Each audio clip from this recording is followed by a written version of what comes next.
Bien, pues muchísimas gracias. Es un honor para mí como universitaria, egresada de la universidad pública más grande de América Latina, estar presente en esta jornada monetaria en homenaje a René Zavaleta.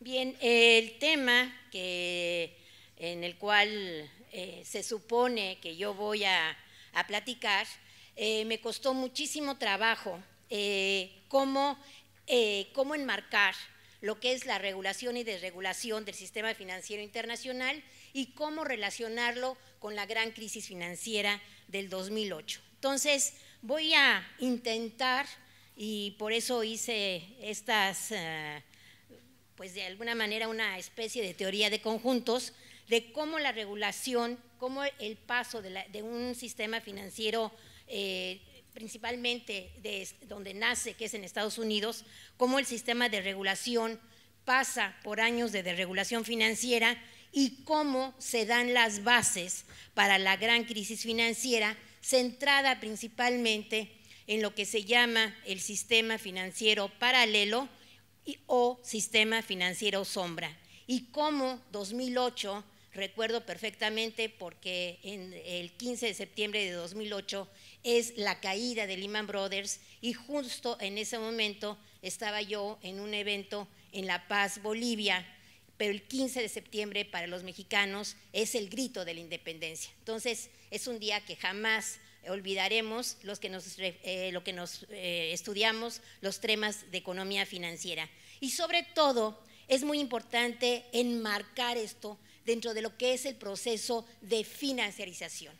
O sea, se habla de la globalización, pero la financiarización, en mi opinión, es la parte fundamental en la cual están inmersos todos los países, principalmente aquellos como Bolivia y México, que exportamos commodities. Y esto es muy importante, y yo se los decía hace muchos años a mis alumnos en la clase de estructura de economía mundial, hace algunos años les decía que el precio de nuestros commodities no los definía ni Cristina Fernández, ¿verdad?, ni Lula, ni Evo Morales, no, los define el mercado financiero y ahí es donde, ¿verdad?, nuestros países tienen que darle valor agregado a nuestros productos de exportación para evitar ese manejo que se hace en los mercados financieros de nuestras exportaciones. Bien, entonces,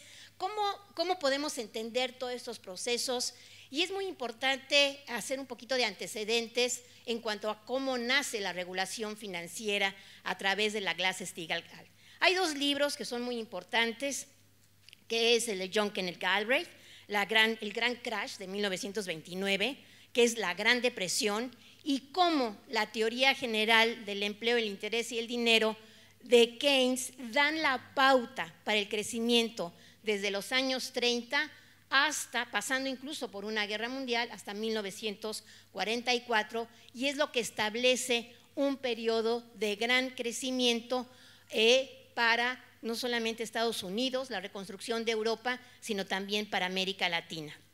Entonces, la regulación bancaria la vamos a entender principalmente, perdón, se me pasó ya traducir esto, ustedes lo tienen, tienen la presentación en sus manos, pero principalmente es muy importante la Glass-Steagall Act porque esta ley de regula principalmente a la banca comercial de la banca de inversión y define para cada actor económico sus funciones. Entonces, es muy importante, incluso también recomiendo para su lectura un trabajo de Kregel que está en el internet, en el Levy Economic Institute, donde sí la reforma financiera, sobre todo después de la crisis del 2008, se podría llamar como un momento Minsky, y dice no, es más bien un efecto de especulación muy grande y sería más bien un efecto Ponzi. Bueno, voy a estar yendo y viniendo porque me costó muchísimo trabajo armar la exposición precisamente para poder centrarme en lo que viene a ser la crisis financiera y las lecciones que nos da la crisis del 2008. Entonces, hablamos de la Glass-Steagall de 1934, que es la regulación fundamental para Estados Unidos. Hablamos del sistema monetario Bretton Woods, establecido en 44-71, donde se enfrentan el plan White y el plan Keynes, pero que también le da las bases a los grandes corporativos norteamericanos para su expansión, tanto en Europa como en América Latina, y la confrontación en ese momento de dos modos de producción totalmente diferentes. O sea, lo que hace es que la guerra la gana Estados Unidos y da las pautas de un sistema monetario basado principalmente en dos instituciones que van a ser el Fondo Monetario Internacional y el Banco Mundial, que tienen una influencia total, como ya lo dijo el presidente del Banco Central de Bolivia, en un periodo desde los 70 hasta el día de hoy. En muchos países es fundamental las cartas que hemos firmado a lo largo de los últimos 40 años, las famosas cartas de intención. Podríamos decir que en 1971, cuando el dólar se desliga del oro, o sea, eran $32 igual a una onza de oro, un tipo de cambio fijo, ¿verdad? Todo esto, a partir de 71, cuando se desliga el dólar del oro, pues nuestros países quedaron inundados de dólares, y no solamente América Latina, los países europeos y también otros países de Asia. Entonces, empieza, yo diría que son la desregulación del sistema financiero y poco a poco la banca comercial norteamericana, y cuando hablo de la banca comercial norteamericana también son los bancos europeos, los bancos comerciales, empiezan a hacer las llamadas operaciones over the counter, que son operaciones fuera de balance. Esta declinación de las operaciones bancarias por parte de la banca comercial realmente se ponen en papel con la Gramm-Leach-Bliley en 1999, que le da ya las funciones a la banca comercial de poder hacer operaciones igual que la banca de inversión. Pero esto que lo vamos viendo, en el fondo se estaba cocinando la gran crisis financiera, y posteriormente, después del 2008, se crea la Dodd-Frank, se crea el grupo del G20, ¿verdad? Ante bueno, después lo voy señalando, y después el Financial Stability Board.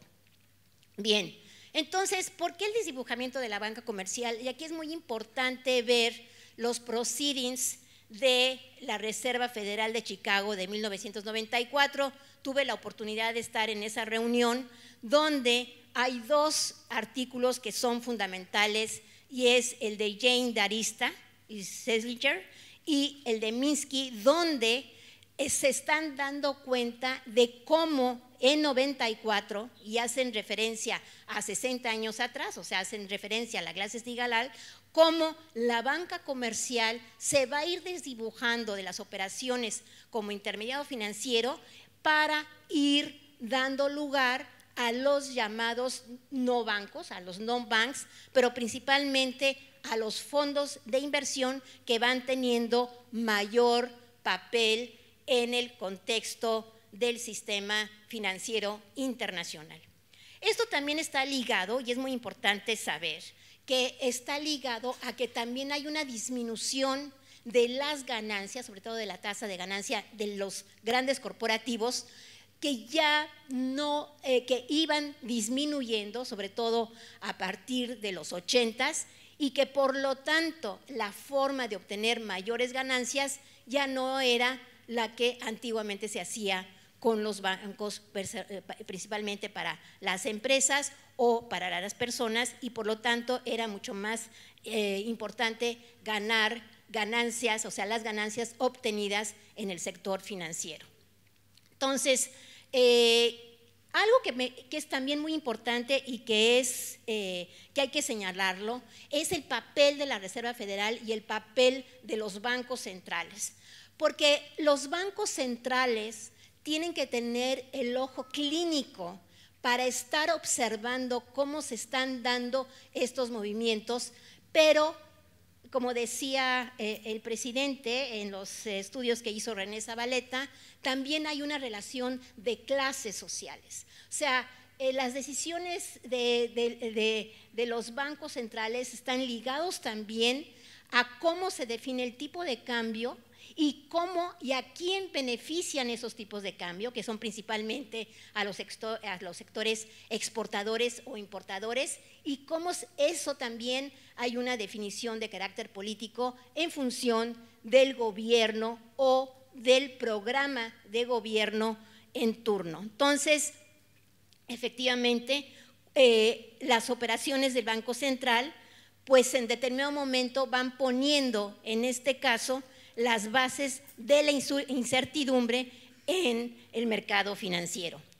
Entonces, estos son dos artículos que los pueden encontrar en la web, ¿verdad?, del Levy Economic Institute, donde se están dando las bases de la incertidumbre financiera y, por supuesto, de la inestabilidad.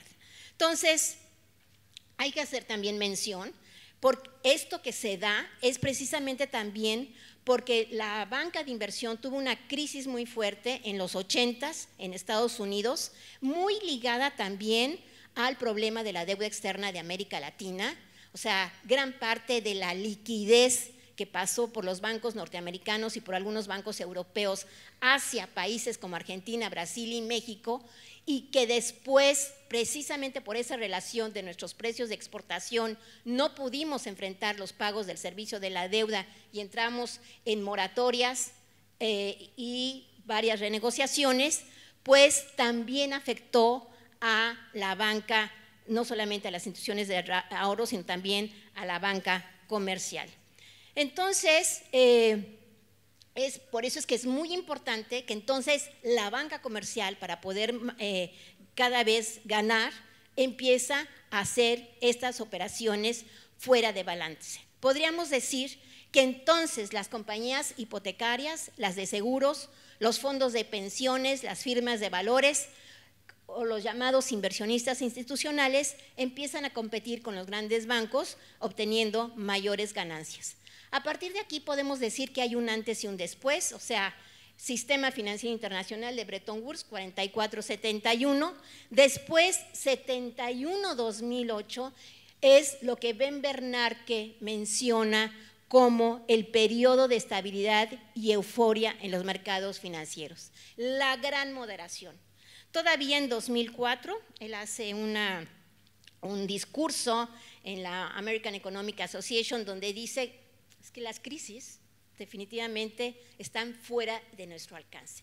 O sea, desde una posición ortodoxa, la crisis, y sobre todo desde una posición neoclásica, los ciclos económicos, realmente la crisis no existe. Entonces, por supuesto que no se podía pensar que estábamos 2 años después en un periodo, o 4 años después, ya en una gran crisis. Y es a partir de 2008, y yo diría hasta el día de hoy, que con la caída de Lehman Brothers y la intervención estatal de los bancos, realmente se establece una nueva articulación del sistema financiero internacional, donde la banca paralela o banca sombra va a tener muchísimo, yo diría, vino para quedarse.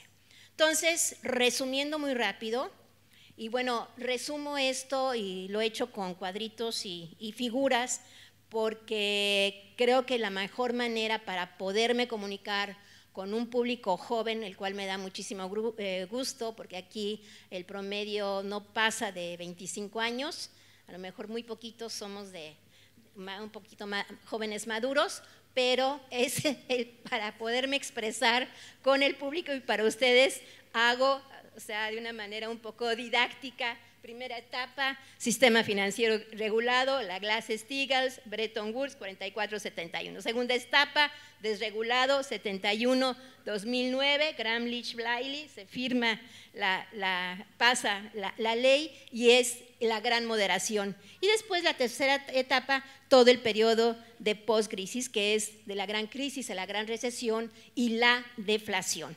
¿no? Y bueno, por supuesto, cada vez es muy interesante en el periodo de la gran deflación cómo Cristina Lagarde estaba preocupada porque no había inflación.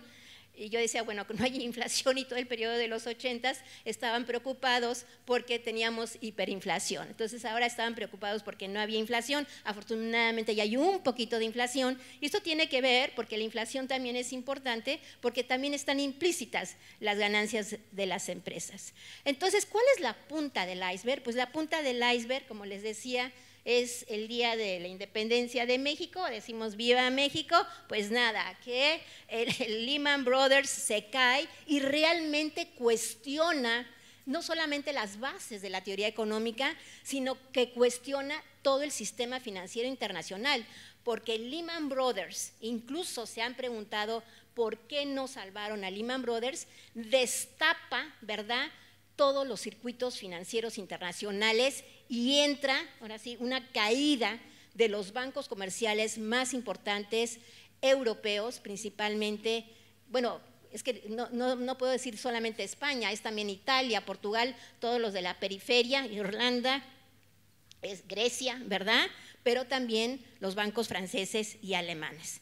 Entonces, este proceso de innovación financiera, el que se da en el periodo de la gran moderación, es las famosas finanzas estructuradas o la sopa de letras. Yo creo que todos ustedes de chiquitos les daban sopa de pasta, la sopa de letras, no sé si aquí, pero en México la sopa de letras era la única manera para poder uno aceptar la sopa cuando era chico.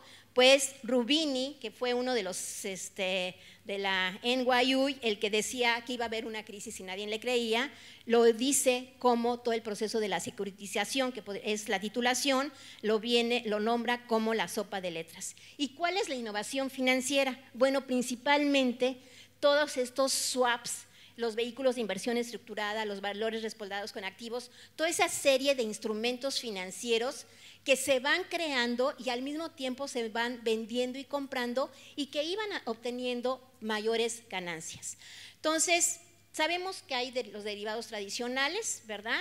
Y los derivados es muy importante porque cuando yo hablo de los commodities, estoy hablando de cómo, ¿verdad?, nuestros productos, como les digo, para México el petróleo, para Argentina, Brasil, la soya, o los minerales, ¿verdad?, en el caso de Perú y Bolivia, pues son fundamentales, y como les digo, son productos que se venden a futuro, ¿verdad?, y que se mueven en los mercados financieros, y que muchas veces no tienen nada que ver con lo que se le paga al minero o al trabajador. Incluso el café, por ejemplo, cuando yo decía, bueno, ¿por qué esas caravanas? No me estoy saliendo del tema, pero yo decía, bueno, ¿por qué Honduras es uno de los países que está expulsando más gente en este proceso de migración hacia Estados Unidos? Bueno, simplemente que el café, que costaba más de $2, pues ahora cuesta 0.85 centavos. Eso efectivamente impacta, y esto también tiene que ver con la sobreoferta de café, principalmente de Brasil. Entonces, aquí es donde vemos esas desigualdades, ya ahora sí que en tierra, en terreno, ¿verdad?, de esa relación entre mercados financieros, entre sociedad, y en las desigualdades incluso de la distribución del ingreso. Pero bueno, entonces, ¿cómo esta la usé muchísimo en las pláticas del 2009-2010, no sé de dónde la saqué, pero me parece que esto lo que nos explica es cómo y la voy a volver a usar, cómo esos non-banks, ¿verdad?, cuando había la exuberancia irracional, bueno, cuando empieza el declive de los activos, no hay, ¿verdad?, cómo tapar todos esos hoyos negros. Entonces, esta palabra de exuberancia irracional lo usa Greenspan, está también en el internet, y él explica pues de que sí, efectivamente, esos activos, los activos principalmente por ejemplo, de los fondos hipotecarios, todos los activos que se manejan en el sistema financiero paralelo o sistema financiero sombra, pues pueden caer en determinado momento, y hace alusión a lo que pasó en Japón entre 84 y 86, y sobre todo Japón, cómo entra en un proceso deflacionario que muy poco, incluso con las 3 flechas de Abe, ¿verdad?, ha logrado sacar adelante. Entonces, estas actividades, ¿verdad?, es definitivamente resultado de cómo se deroga, cómo se fue divulgando la Glass-Steagall, la ley que regulaba las operaciones de la banca comercial y de inversión, para pasar a un sistema financiero donde la titulización cobra cada vez un mayor auge, pero que además se vuelve una forma de ser, de mercadeo entre los créditos que uno adquiere. Ese crédito ya no aparentemente uno se lo debe al banco, pero el mismo banco lo vende en otro mercado. Entonces, podríamos decir que este proceso de titulización y el proceso de financiarización cae y nos lleva a todos los que estamos aquí presentes. Y cuando decimos, bueno, ¿por qué? Porque definitivamente si tomamos, o sea, todo lo que nosotros consumimos está financiarizado en la medida en que es parte de grandes corporativos que se financian en el mercado a través de la compra de activos y de cómo se financia el desarrollo de esos corporativos, de esas mineras, o incluso hasta de lo que uno come, ¿no? Y pongo el efecto de McDonald's, Starbucks, etcétera, de todas estas firmas que de alguna manera adquieren préstamos y créditos en el mercado sombra o a través del proceso de financiarización. Entonces, vuelvo a repetir, aquí están nuestros inversionistas institucionales que realmente tienen una crisis, la gran crisis realmente pone en juego a estos inversionistas, y de allí, ¿verdad?, que podríamos decir que los mercados financieros antes de la crisis realmente son los fondos mutuales, los fondos de inversión como los hedge funds, los fondos de pensiones también están metidos aquí, las aseguradoras, y algo que puse anoche porque me parece que es muy importante, son las microfinancieras. Y bueno, hablar de microfinanzas quizás sería otro tema, no para ahorita, pero sí lo quiero enfatizar porque los microcréditos han venido a sustituir a la banca de desarrollo, incluso en el lenguaje de Naciones Unidas.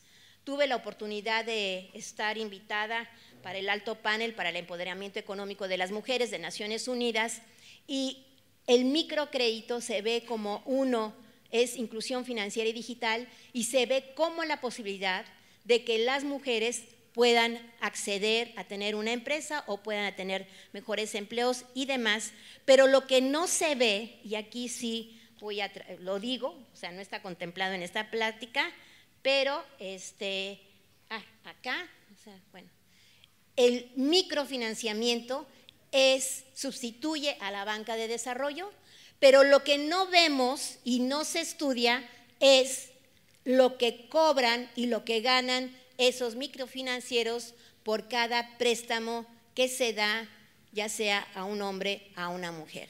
Hay una base de datos que está en el internet, y si ustedes lo analizan por cuestiones de género, resulta que las mujeres somos muy buenas pagadoras en los microcréditos. No lo dejo aquí, no quería hacer el llamado de atención, porque esto definitivamente está ligado a lo que viene a ser el proceso de financiarización. Bien, seguimos con la plática. Y otra cosa que también es muy importante mencionar es el papel que juegan principalmente las calificadoras hay una relación directa en cómo las calificadoras empiezan a ver los estados de balance de estos fondos. Entonces, Fitch Ratings, Moody's, Standard & Poor's ven la hoja de balance y de allí sacan la ganancia sobre activos o ganancia sobre el capital, ¿verdad?, el ROA y el ROE, y eso es lo que define en primera instancia la calificación para los activos de todos los corporativos e incluso no puedo hablar por Bolivia, pero sí puedo hablar por México, donde las calificadoras incluso, ¿verdad?, califican a los municipios.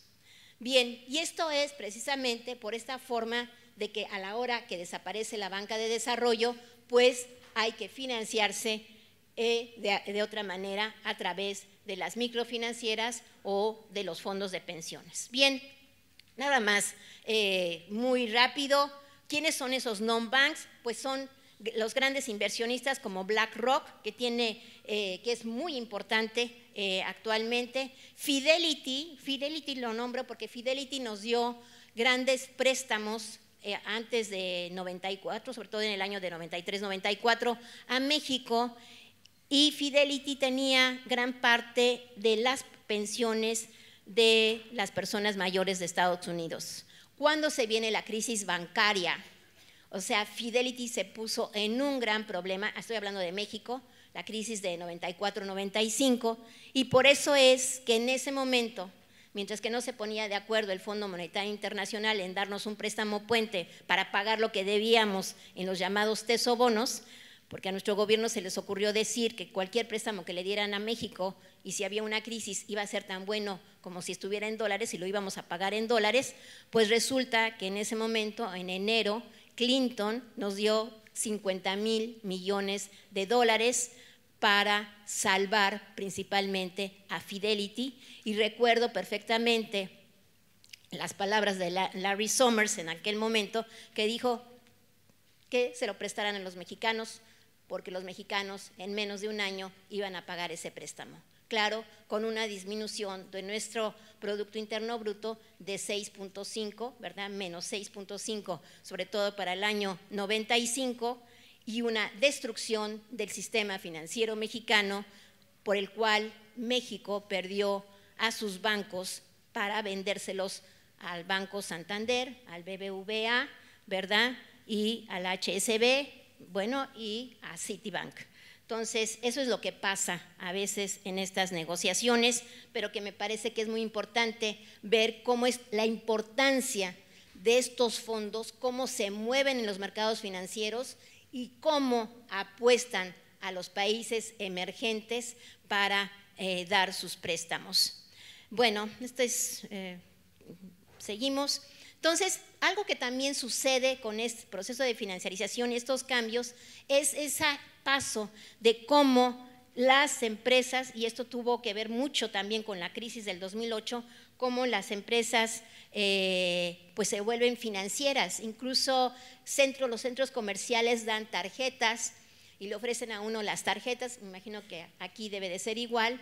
Pero ¿por qué las tarjetas? Es que no es que seamos sujetos de crédito, sino que simplemente el pago de lo interés es el negocio de las tarjetas de crédito y principalmente de los bancos. Y aquí es donde la función del Banco Central es muy importante en regular esas tasas de interés. En México, yo tengo una tarjeta de crédito que es de Santander y me cobra más del 50% por tasa de interés si no la pago a tiempo. Y si pago más, el banco se enoja, ¿verdad?, porque no estoy pagando intereses. Bien, la pregunta es, ¿existe realmente una teoría para explicar la exuberancia racional? Sí, sí existe.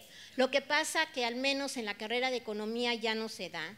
Y son dos libros maravillosos. Uno es La teoría del desenvolvimiento económico, está publicado por el siglo XXI, es un libro de Schumpeter, difícil de entender porque yo le digo a mis alumnos, es que no, lo que pasa es que la traducción que hicieron en 1940, la hizo el Fondo de Cultura Económica, pues habría que volver a reescribir esa traducción, entonces difícilmente entendemos, pero Schumpeter tiene, a lo largo de su obra, habla de cómo el crédito es tan importante en los procesos de crecimiento y cómo también es importante la destrucción creativa, cómo las diferentes combinaciones y esa competencia entre los empresarios y la innovación tecnológica es muy importante y cómo en determinado momento, en algún momento el ciclo económico en ascenso va a caer. O sea, la economía es cíclica, no hablar de una economía estable, hay que tener mucho cuidado. Y por eso el libro de Hyman Minsky, Estabilizando una economía inestable, menciona cómo cuando un periodo es estable es porque se están dando las bases de la inestabilidad. Entonces, él maneja la hipótesis de la inestabilidad financiera. Entonces, son dos libros que recomiendo. Lamentablemente, la obra de Minsky no está traducida al español, quizás porque no ha sido oportuno, ¿verdad? Pero Minsky ha sido señalado a partir de la gran crisis como uno de los personajes más importantes en el ámbito de la teoría económica desde una perspectiva heterodoxa. Bien, entonces el sistema financiero sombra, ¿verdad? Es muy importante, ya lo dije, es parte de todo el sistema financiero internacional y principalmente lo califican, pues, ya dije, las grandes calificadoras. Bien, ¿cuál es el impacto y el desenvolvimiento de la crisis? Bueno, intenté, cuando me hicieron la invitación, dije, bueno, pues el tema sí lo conozco, es muy fácil, pero pues por falta de, a veces de tiempo, o como ya me dijeron que tengo un déficit de atención, entonces siempre 2 días antes, 3 días antes veo lo que piden y leí hace 3 días una serie de preguntas y una serie de temas que lo dijeron anteriormente y por eso intento contestar, porque una de las preguntas es, bueno, ¿cómo impacta esa crisis? Bueno, efectivamente nosotros tenemos que ver que a partir de los años 30 y sobre todo a partir de la creación de un sistema financiero como el de Bretton Woods, todos nuestros países estamos implícitamente en un proceso de internalización productiva, financiera y en un proceso de circulación. O sea, y esto lo que hace es que hay un entrelazamiento totalmente entre todos los países y cualquier resfriado, ¿verdad?, en un país automáticamente va a tener un impacto en otro país. Y así es como esta internalización de los circuitos, pues sí, nos afectó muchísimo la gran crisis financiera, no solamente, bueno, hablo de la gran crisis financiera, pero es una gran crisis económica y es una gran crisis del neoliberalismo. Incluso hay un libro de Dominique Levy y el otro autor, que es La crisis del neoliberalismo. Yo les recomiendo mucho, si ustedes se meten a Amazon, ponen The Crisis of Neoliberalism y ahí por lo menos la suerte que tenemos de Amazon, no tiene uno que comprar todo el libro, pero sí en el primero y el segundo capítulo define lo que es el neoliberalismo y que me parece fundamental saber qué es, porque el neoliberalismo, más allá de una palabra que se utiliza mucho, a veces no lo vemos como un cambio estructural ligado a un proceso de internacionalización, pero también a una búsqueda de mayores ganancias. Bien, entonces vamos al periodo de postcrisis. Vemos ya 2008 y qué es lo que pasa. Y entonces, pues allí la importancia del Banco Central. El Banco Central va a jugar un papel muy importante en la gran crisis y va a ser principalmente la Reserva Federal de los Estados Unidos, donde muy grandes para quebrar, muy grandes para rescatar. Entonces, es too big to fail, too big to rescue, ¿verdad? Va a ser el que van a rescatar no solamente a los grandes bancos, sino también a otros agentes económicos, y después vendrá la ley de Dodd-Frank Act. Entonces, lo que vemos es que hay un reordenamiento financiero a nivel internacional, incluso la creación del G20 va a ser muy interesante, es donde incluyen ya países como Argentina, Brasil, México, con los grandes países desarrollados, ¿verdad?, que también tienen una desigualdades y una pobreza enorme, pero ¿por qué? Porque todos aquellos instrumentos que se les dice de innovación tecnológica y todo, se volvieron de un día para otro en instrumentos tóxicos. Entonces había que salvar, o sea, había que limpiar la casa y definitivamente el Fondo Monetario Internacional, que ya no tenía tanta injerencia, porque fíjense, yo recuerdo precisamente en 2005, como por entre el mes de septiembre, diciembre más o menos del 2005, lo recuerdo perfecto, porque estaba yo en un sabático en Buenos Aires, como Brasil hace pagos adelantados al Fondo Monetario Internacional, Argentina también, con Kirchner, es Lula Kirchner, y el presidente Fox también paga dinero. ¿Y qué es lo que pasa? Que el fondo vive de los intereses de los préstamos que da. O sea, entonces la crisis le da un nuevo impulso, ¿verdad?, a todos los países, pero también no solamente para limpiar la casa, sino también para poner programas de austeridad. Entonces, los bancos centrales, y aquí es muy interesante cómo manejan los bancos la crisis, cómo entran como prestamistas de última instancia, pero también la diferencia de los bancos frente al banco de China. Y esto lo voy a tocar.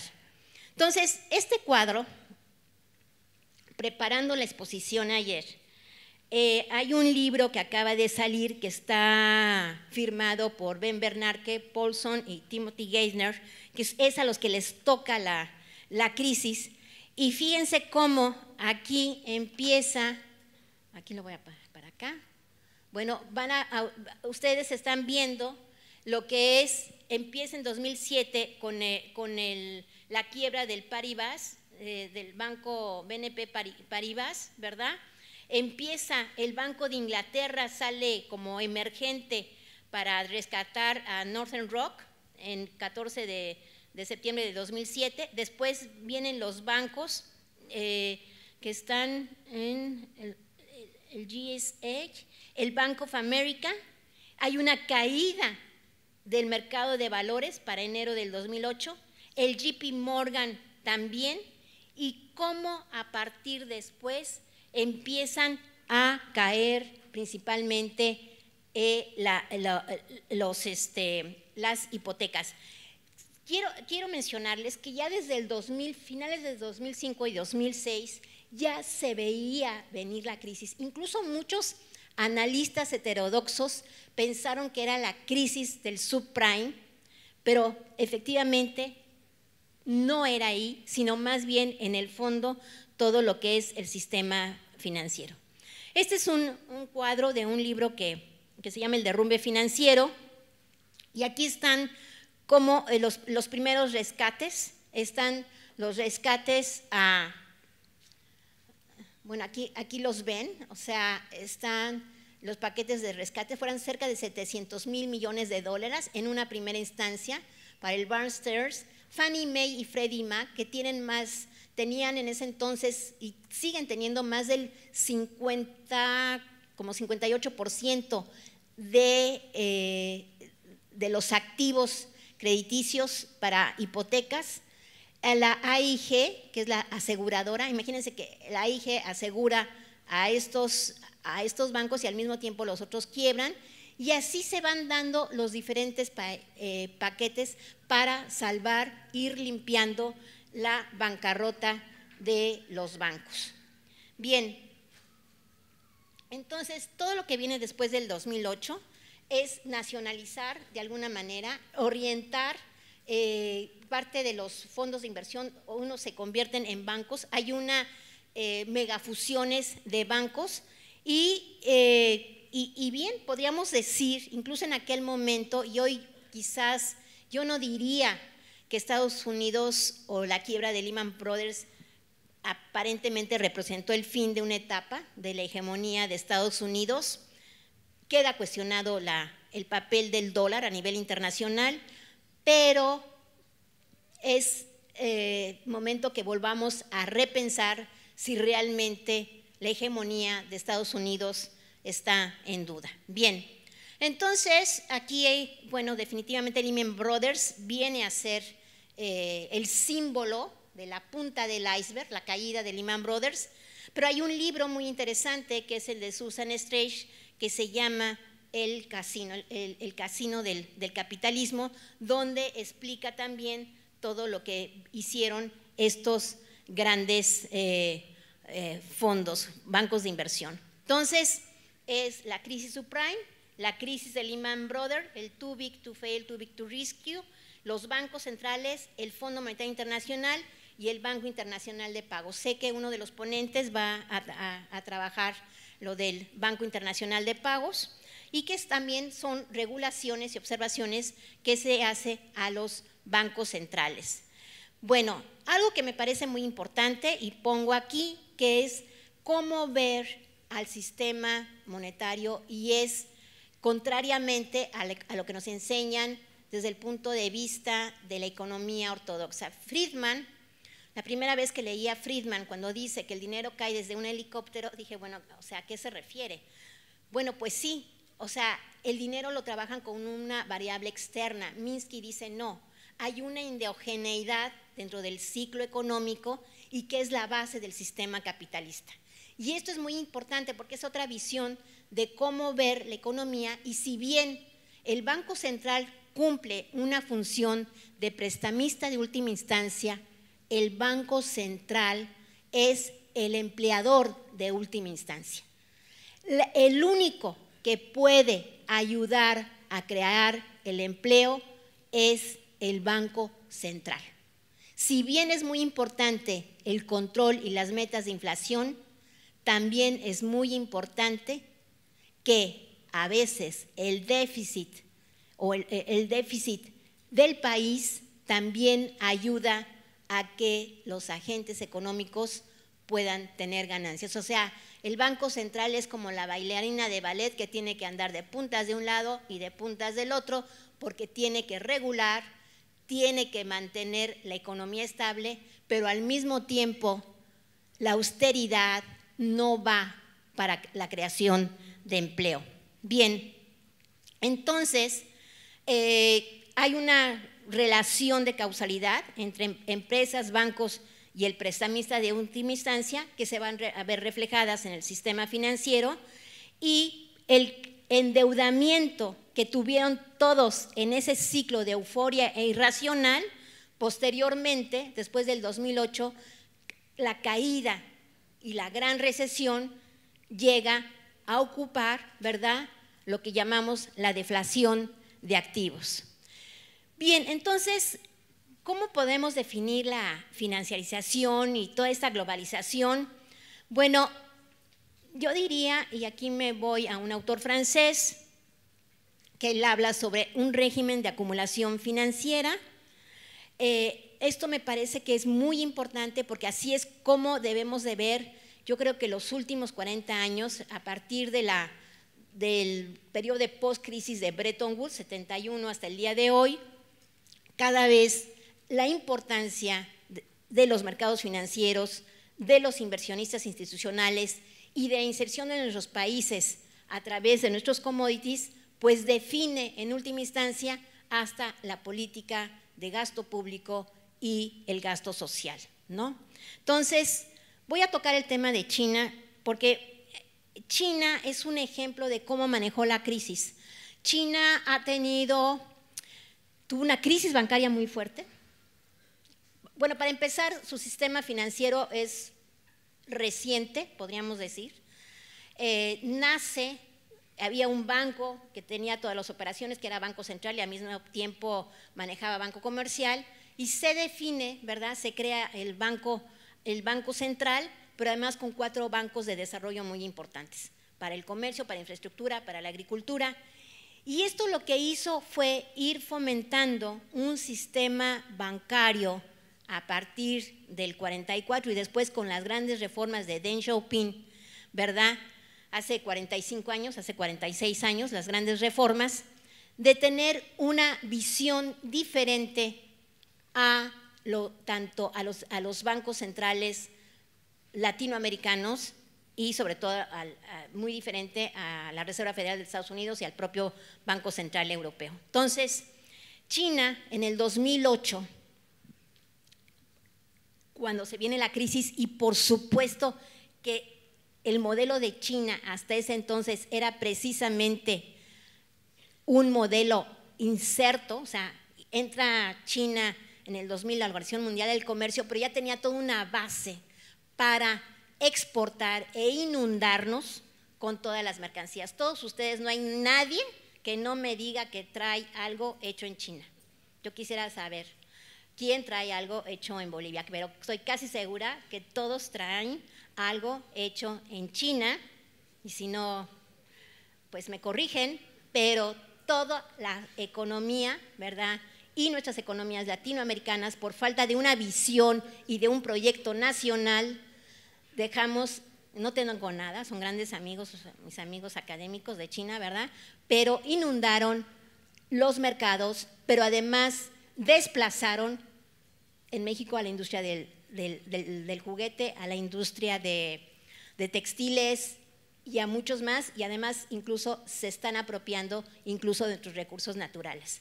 No tengo nada en contra de ellos, seguido voy y no me gustaría que ya no me volvieran a dejar entrar.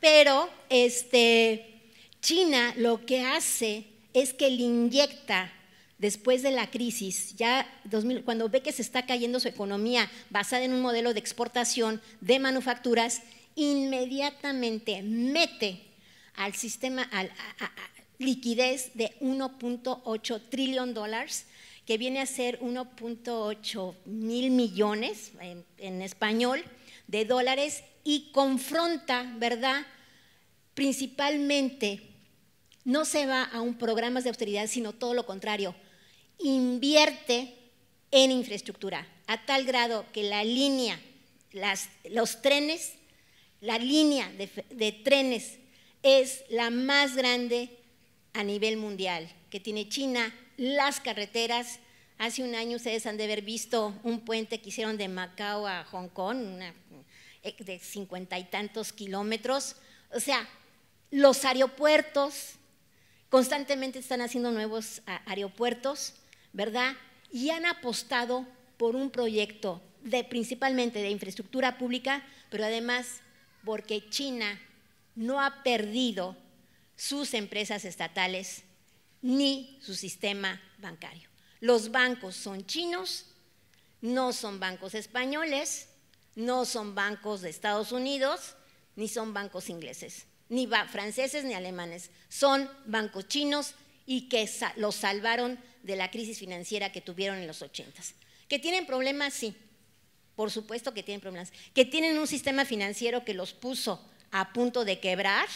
Claro, por supuesto que sí, pero durante los 3 últimos años han podido salvarlo. Entonces, ¿qué es esto de la austeridad? Bueno, la austeridad definitivamente, yo estoy en contra de la palabra. La austeridad me parece que es quitar la oportunidad de empleo, es quitar la oportunidad de consumir, porque pareciera ser a veces la izquierda confunde, la izquierda a veces se ha quedado en la lectura del tomo primero del Capital y nunca llegó al tomo 3, entonces no entiende lo que es el crédito, no entiende, ¿verdad?, cosas como, o sea, ya ni Schumpeter se lee, ni mucho menos Keynes, ¿verdad?, en las carreras de economía. Entonces, que pareciera ser que el consumo o el derecho al empleo es un pecado mortal. Pues no, la austeridad definitivamente es una palabra que deberíamos de borrar, ¿verdad?, y convertirla en derechos de oportunidades al empleo y derechos a mejorar y formar cada vez más clases medias. Entonces, la austeridad lo que ha hecho es, ¿verdad?, crear en estos momentos la pregunta: ¿dónde va a ser la futura crisis económica? Entonces, muy rápido, o sea, quise meter esto, o sea, América Latina la podríamos caracterizar los 70s con grandes devaluaciones, los 80s con las deudas externas, los 90s las crisis bancarias, el desdibujamiento de la banca de desarrollo y el crecimiento del sistema financiero sombra. Y por supuesto la pregunta es si vamos a cumplir con la Agenda de Desarrollo 2020-2030. Entonces, esto también es para una futura plática, pero que me parece que es muy importante saber si vamos a cumplir con la Agenda 2030. Entonces, esto lo puse porque cuando la crisis 2009-2010, muchos intelectuales latinoamericanos dijeron que íbamos a decoupling. Yo decía, pero ¿cómo pueden decir eso? Bueno, a tal grado que la secretaria de CEPAL, la actual secretaria, llegó a México en 2008 y dijo que América Latina era el sexenio del éxito. Yo dije, caray, pues es que, bueno, no es economista, ¿verdad? Entonces, él se basa en uno no puede decir que es un modelo de éxito cuando tenemos un modelo exportador basado en commodities. Y hay el último reporte de la UNCTAD, allí define cuando un país es un país de commodities y cuando no lo es. Y los commodities, nosotros lo que tenemos que hacer es agregarles valor. Entonces, aquí están toda la serie de alternativas presentadas. Y esto lo saqué ayer revisando porque se cumplen los 75 años del Fondo Monetario Internacional y aquí me pareció muy importante, lo saqué de un artículo de Martin Wolf de julio de 9, donde pues allí se ve muy claramente, ellos dicen que la crisis realmente no ha afectado, no sé en qué, pero si ven, viene desde la Gran Depresión, vienen los ciclos y plantean la crisis financiera global aquí, la crisis asiática, ¿no? El choque de Volcker, que son los 80s, o sea, el primer choque que para México le afectó muchísimo es la caída del precio del petróleo y en ese momento, ¿verdad? Pues no pudimos pagar la deuda y que después, posteriormente, México experimentó los primeros planes de ajuste y renegociación de la deuda, que fueron ejemplo para Brasil y Argentina y otros países, ¿no? Pero entonces esto está en un artículo de Martin Wolf, me parece que es interesante verlo, cómo lo explica. Y algo que deberíamos de pensar, esta es la portada del Economist de julio del 2009. La pregunta es, ¿qué salió mal con la economía y cómo debería cambiar la disciplina para evitar los errores del pasado? Bueno, efectivamente, si nosotros seguimos enseñando una economía ortodoxa, pues nunca vamos a entender ni nunca vamos a prever lo que es las crisis económicas y sobre todo entender que la economía es cíclica. Entonces, ¿qué es lo que se viene y cómo tenemos que ver? Bueno, definitivamente la gran crisis financiera pues también entra con otra crisis que la tenemos en puertas, que es la crisis de los alimentos, el cambio climático y por supuesto tenemos que ir más hacia una economía verde, ¿verdad? Cambiar las pautas de producción y pasar sobre todo de un estado minimalista, o sea, lo minimalista está ahora en boga, ¿verdad? Pero la minimalista también tiene que ver mucho con la austeridad, pero pasar a un estado fuerte y sobre todo el fortalecimiento de la banca de desarrollo y la protección al empleo. O sea, el empleo, el derecho al empleo es un derecho humano y está en la capacidad del Banco Central, más allá de ser prestamista de última instancia, en empleador de última instancia. Bien, este es el libro que leía ayer, para la plática, es recomendable, es Los tres actores, firefighting, o sea, luchando contra el fuego, lo escribe Ben Bernanke como presidente de la Reserva Federal, Timothy Geithner del Tesoro y Henry Paulson. Bien, entonces es interesante, tiene al final toda una serie de cuadros muy interesantes de cómo se desploma la economía a nivel internacional, pero también yo les recomiendo estos libros, no los encontré, tienen que estar en acceso abierto porque la UNAM, porque nosotros somos parte del gasto público, gasto que viene de los impuestos que paga el pueblo de México, pues deben de estar en acceso abierto. Yo cuando llegue el lunes al Instituto de Investigaciones Económicas voy a ver que estos libros estén y que es una visión heterodoxa, ¿verdad?, de cómo cae el derrumbe del sistema financiero internacional y los desequilibrios globales y la regulación. Ahora, la pregunta es, y este es un libro de Jaime Minsky, escrito en los 80s, y volverá a pasar la gran crisis, volveremos a tener una crisis. Pues yo aquí ya terminaría con las reflexiones, y es cómo estudiar los ciclos financieros, cómo somos países en un ciclo financiero muy grande, la franca financiarización, esta valorización y titularización en la que vivimos, y cómo lograr un mejor desarrollo en nuestras sociedades, más cuando dependemos de los precios de los commodities que están determinados por los mercados financieros. Y termino con la primera. Yo espero que de alguna manera esto como una serie de conjuntos, me costó mucho trabajo meter cómo la desregulación financiera, cómo de alguna manera esto da las bases para la gran crisis financiera. El sistema financiero somos esa pugna por la ganancia entre la banca comercial y la banca de inversión, y cómo a final de cuentas estamos, ¿verdad?, en este proceso de financiarización. Pues muchísimas gracias, espero haber contestado las preguntas que el Banco Central, cuando me invitaron, me pusieron a trabajar bastante. Muchas gracias.